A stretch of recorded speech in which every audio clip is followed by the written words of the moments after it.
औज़ुबिल्लाहिमिनश्शैतानिर्रजीम बिस्मिल्लाहिर्रहमानिर्रहीम। अस्सलाम वालेकुम। आज मैं आपको मक्कातुल मुकर्रमा कैसे आबाद हुआ ये वाक़या सुनाने जा रही हूँ। हज़रत इब्राहीम अलैहिस्सलाम के फ़र्ज़ंद हज़रत इस्माईल सरज़मीन शाम में हज़रत हाजरा रज़ियल्लाहु तआला अन्हा के शिकमे मुबारक से पैदा हुए। हज़रत इब्राहीम अलैहिस्सलाम की बीवी हज़रत सारा कि कोई औलाद ना थी, इसलिए इन्हें रश्क पैदा हुआ और उन्होंने हज़रत इब्राहीम से कहा कि आप हज़रत हाजरा रज़ियल्लाहु तआला अन्हा और उनके बेटे इस्माईल अलैहिस्सलाम को मेरे पास से जुदा करके कहीं दूर कर दें।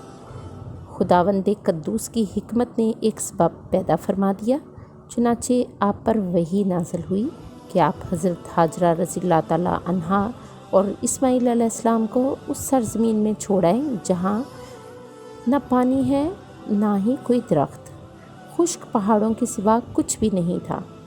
चुनाचे हज़रत इब्राहीम अलैहिस्सलाम ने हज़रत हाजरा रज़ियल्लाहु तआला अन्हा और हज़रत इस्माईल अलैहिस्सलाम को साथ लेकर सफ़र शुरू कर दिया और उस जगह आए जहाँ पर काबा मोज़मा है। यहाँ इस वक्त ना कोई वादी थी, ना कोई चश्मा, ना दूर दूर तक पानी, आदमी का कोई नामो निशान। एक तोशादान जिसमें कुछ खजूरें, एक मश्क पानी, हज़रत इब्राहीम अलैहिस्सलाम वहाँ रख कर रवाना हो गए। हज़रत हाजरा रज़ियल्लाहु तआला अन्हा ने फ़रियाद की कि ए अल्लाह अज़्ज़ व जल के नबी, इस सुनसान और बेअबान में जहाँ ना कोई मुनस है ना कोई गमखार, आप हमें बेयारो मददगार छोड़कर कहाँ जा रहे हैं। कई बार हज़रत हाजरा रज़ियल्लाहु तआला अन्हा ने आपको पुकारा मगर आपने कोई जवाब ना दिया। हज़रत हाजरा रज़ियल्लाहु तआला अन्हा ने सवाल किया, आप इतना फरमा दीजिए कि आपने अपनी मर्ज़ी से हमें यहाँ पर छोड़ा है या हुक्म खुदाबंदी है। हज़रत इब्राहीम ने फरमाया, ए हाजरा, मैंने जो कुछ किया वो अल्लाह ताला के हुक्म से किया। ये सुनकर हज़रत हाजरा रज़ियल्लाहु तआला अन्हा ने कहा, अब आप जाइए, मुझे यकीन कामिल है और पूरा इत्मीनान है कि खुदावंद करीम मुझको और मेरे बच्चे को ज़ाया नहीं फरमाएगा। इसके बाद हज़रत इब्राहीम अलैहिस्सलाम ने एक लंबी दुआ मांगी और वहाँ से मुल्क शाम चले गए। चंद दिनों में खजूरें और पानी ख़त्म हो जाने पर हज़रत हाजरा रज़ियल्लाहु तआला अन्हा पर भूख और प्यास का गलबा हुआ और आपके सीने में दूध खुश्क हो गया और बच्चा भूख और प्यास से तड़पने लगा। हज़रत हाजरा रज़ियल्लाहु तआला अन्हा ने पानी की जुस्तजू में 7 चक्कर सफ़ा और मरवा के पहाड़ियों के लगाए मगर पानी का कोई सुराग नहीं मिला। यहाँ तक कि हज़रत इस्माईल अलैहिस्सलाम की शिद्दत से एड़ियाँ रगड़ कर रोने की वजह से वहाँ ज़मीन पर पानी निकल आया। अल्लाह ताला को हज़रत हाजरा की सफ़ा और मरवा के दरमियान दौड़ने की अता इस कदर पसंद आई कि क़यामत तक हर हाजी और हर उम्रा करने वाले के लिए ये फ़र्ज़ कर दिया गया कि जब तक वो सफ़ा और मरवा के 7 चक्कर नहीं लगाएगा उसका हज और उम्रा पूरा नहीं होगा। हज़रत इस्माईल अलैहिस्सलाम की एड़ियों के नीचे से पानी का एक जो चश्मा जारी हुआ, इस पानी में दूध की खासियत थी। ये ग़िज़ा और पानी दोनों का काम करता था। चुनाचे यही समसम का पानी पीकर हज़रत हाजरा रज़ियल्लाहु तआला अन्हा और हज़रत इस्माईल अलैहिस्सलाम ज़िंदा रहे। यहाँ तक कि हज़रत इस्माईल अलैहिस्सलाम जवान हो गए, शिकार करने लगे और शिकार के गोश्त और ज़मज़म के पानी पर गुज़र बसर होने लगी। फिर कबीला जरहम के कुछ लोग अपनी बकरियों को चराते हुए इस मैदान में आए और पानी का चश्मा देखकर हज़रत हाजरा रज़ियल्लाहु तआला अन्हा की इजाज़त से यहाँ आबाद हो गए और इस कबीला की एक लड़की से हज़रत इस्माईल अलैहिस्सलाम की शादी हो गई और फिर रफ्ता रफ्ता यहाँ एक आबादी हो गई। हज़रत इब्राहीम अलैहिस्सलाम को खुदावंद कद्दूस का ये हुक्म हुआ कि खाना काबा की तामीर करें। चुनाचे आपने हज़रत इस्माईल अलैहिस्सलाम की मदद से खाना काबा की तामीर फरमाई। इस वक्त हज़रत इब्राहीम अलैहिस्सलाम ने अपनी औलाद और मदीना के रहने वालों के लिए एक तवील दुआ मांगी। वो कुरान मजीद की मुख्तलिफ़ सूरतों में मज़कूर है। चुनाचे सूरह इब्राहीम में آپ کی اس دعا کا کچھ حصہ ہے جس کا ترجمہ کچھ یوں ہے: اے میرے رب، میں نے اپنی کچھ اولاد ایک نالے پر بسائی جس میں کھیتی نہیں ہوتی۔ اے ہمارے رب، اس لیے کہ وہ نماز قائم رکھیں تو لوگوں کے کچھ دل اس کی طرف مائل کر دیں اور انہیں پھل کھانے کو دے، شاید وہ احسان مانیں۔ یہ مکہ مکرمہ کی آبادی کے ابتدائی ایام تھے۔ اس دعا میں حضرت ابراہیم علیہ السلام نے اللہ تعالیٰ سے 2 چیزیں طلب کی۔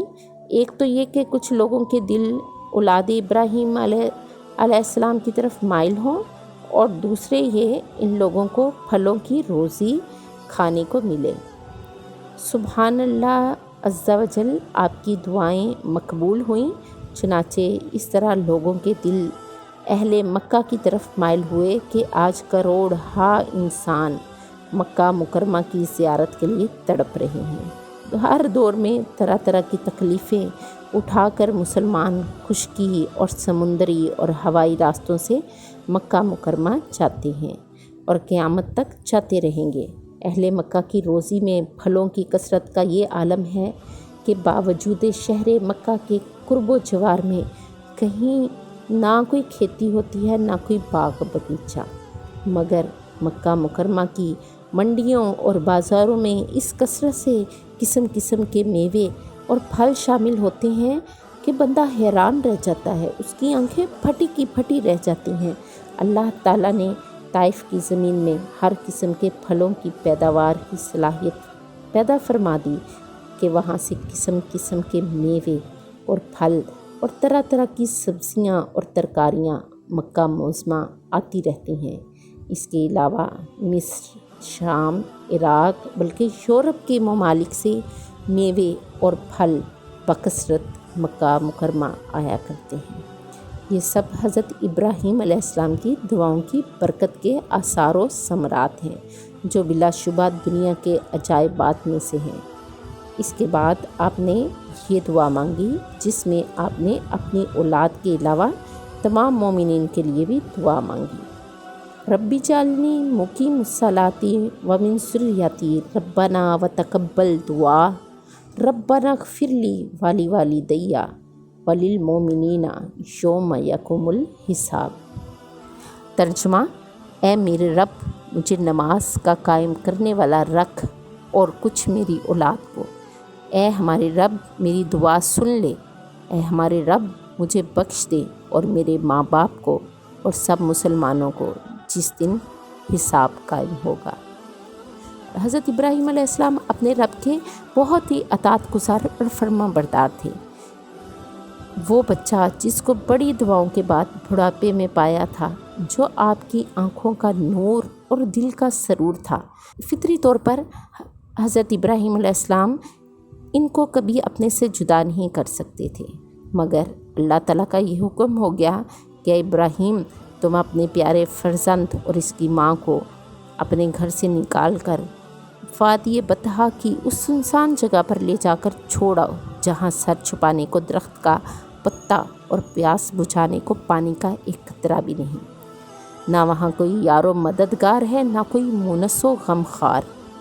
دوسرا کوئی انسان ہوتا تو شاید اس تصور سے ہی اس کے سینے میں دل دھڑکنے لگتا، بلکہ شدت غم سے دل پھٹ جاتا، مگر ابراہیم خلیل اللہ خدا کا یہ حکم سن کر نہ فکر مند ہوئے، نہ ہی ایک لمحہ کے لیے سوچ و وچار میں پڑے، اور نہ ہی رنج و غم سے نڈھال ہوئے، بلکہ فوراً ہی خدا کا حکم بجا لانے کے لیے بیوی اور بچے کو لے کر ملک شام سے سرزمین مکہ میں چلے گیا، اور وہاں بیوی بچے کو چھوڑ کر ملک شام واپس چلے گیا۔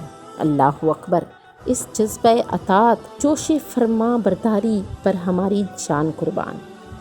حضرت ابراہیم علیہ السلام نے اپنے فرزند حضرت اسماعیل علیہ السلام اور ان کی اولاد کے لیے نہایت ہی محبت بھرے انداز میں ان کی مقبولیت اور رزق کے لیے جو دعائیں مانگی، اس سے یہ سبق ملتا ہے کہ اپنی اولاد سے محبت کرنا، ان کے لیے دعائیں مانگنا، یہ حضرات انبیاء کرام کا مبارک طریقہ ہے، جس پر سب مسلمانوں کو عمل کرنا ہماری صلاح اور فلاح دارین کا ذریعہ ہے۔ یہ تھا مکہ مکرمہ کے آباد ہونے کا واقعہ۔ پھر ایک اور واقعے کے ساتھ حاضر ہوں گے۔ میرے چینل کو سبسکرائب کریں، بیل آئیکن کو پریس کریں، کمنٹس میں یہ بتائیں آپ کو میری ویڈیوز کیسی لگ رہی ہیں۔ پسند آنے پر لائک اور شیئر ضرور کریں، اور اگر ابھی تک آپ نے میرا انسٹاگرام پیج فالو نہیں کیا تو اس کو بھی فالو کریں، اس کا لنک ڈسکرپشن میں ڈال دیا ہے۔